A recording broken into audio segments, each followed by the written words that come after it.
there's actually a slide missing here. I thought I made a slide, maybe it's later on, but let me go back here and talk about this for a minute.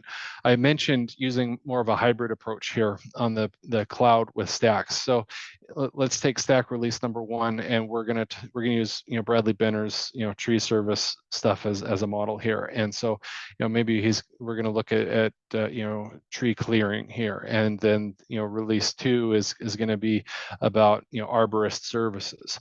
Well, we can decide that, hey, we're going to take this tree service release and we're going to turn it into the base of a regular silo.